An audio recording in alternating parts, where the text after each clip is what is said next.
में हाल में एक एनकाउंटर हुआ है जो कि पुलिस का कहना है कि भरत तिवारी मानसिक रोगी था, लेकिन तमाम जो आप भीड़ देख रहे हैं ये भीड़ कुछ और गवाही दे रहा है।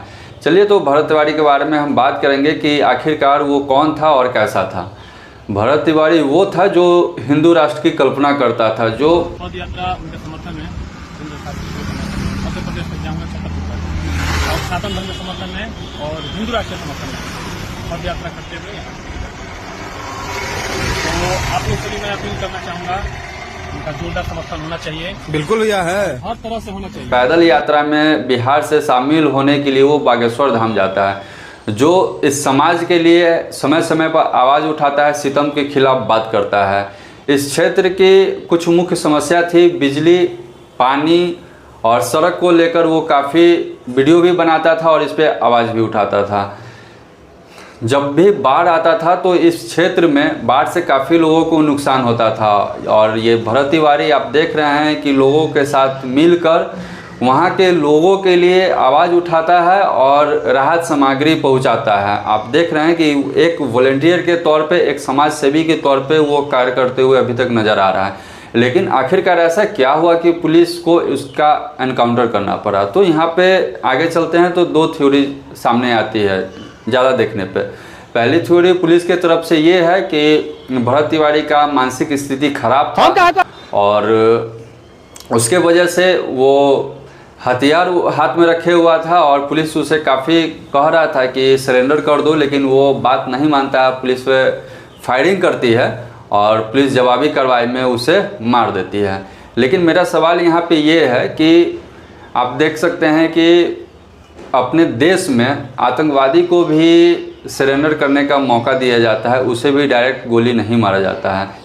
जितने भी बड़े बड़े क्राइम करते हैं, बड़े बड़े मुजरिम हैं, उन्हें भी सरेंडर करने का मौका दिया जाता है, नक्सली को भी सरेंडर करने का मौका दिया जाता है। लेकिन आखिरकार भरत तिवारी कितना बड़ा मुजरिम था कि पुलिस के पास में ऐसा कोई रास्ता नहीं बचता है कि उसे ज़िंदा पकड़ा जा सके, उसका डायरेक्ट एनकाउंटर ही किया जाता है।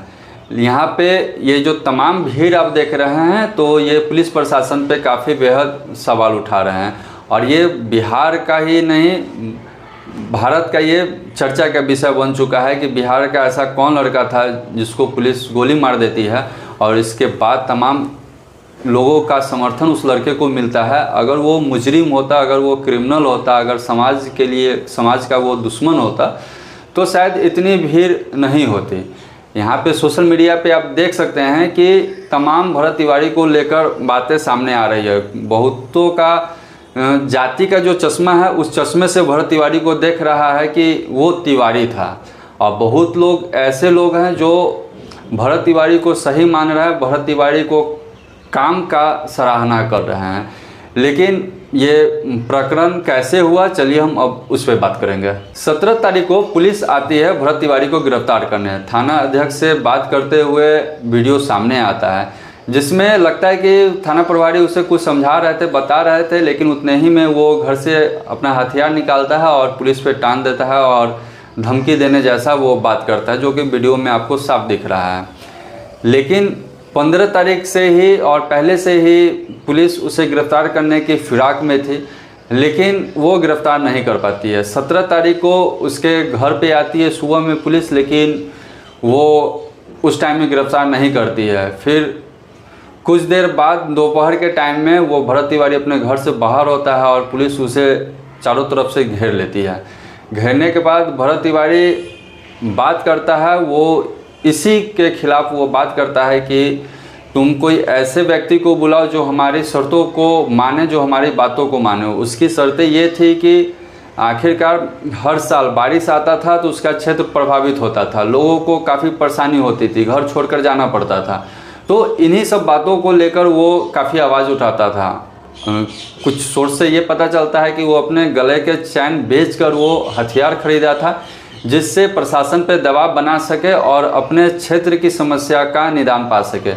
हम इस चीज़ का खंडित करते हैं कि हम कहीं से इसका समर्थन नहीं करते हैं कि लोगों को कानून अपने हाथ में ले लेना चाहिए, लेकिन हम सरकार से ये भी मांग करते हैं कि कानून को भी किसी जिम्मेदार व्यक्ति के हाथ में ही देना चाहिए, क्योंकि जिस तरीके से ये भरत तिवारी का एनकाउंटर हुआ है तो वहाँ के तमाम लोगों का सेंटीमेंट हट हुआ है, ये पूरे बिहार का सेंटीमेंट हट हुआ है भरत तिवारी को लेकर।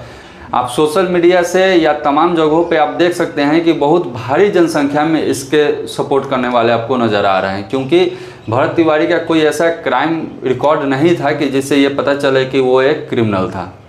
आप इस वीडियो में भी देख रहे हैं कि लास्ट तक वो अपने क्षेत्र का ही मांग कर रहा है, और जिस तरीके से वो बंदूक फेंकता हुआ सीधा नज़र आ रहा है, तो उससे ये नहीं लगता है कि ये सोच रहा था कि किसी पुलिस वाले को गोली मारना या उससे घायल करना, क्योंकि अगर ऐसा करना होता तो ये वहाँ से भाग सकता था, लेकिन वहाँ से वो भागता नहीं है, पुलिस को देखता है आते हुए और फिर भी वहीं पे खड़ा रहता है। और अगर गोली भी चलाना होता तो शायद ये इतना सोचता नहीं, अगर मानसिक स्थिति अगर वाकई में इसकी खराब होती तो वो फायर कर चुका होता। लेकिन पुलिस की रिपोर्ट में क्या क्या सामने आया है उसे अब हम समझते हैं।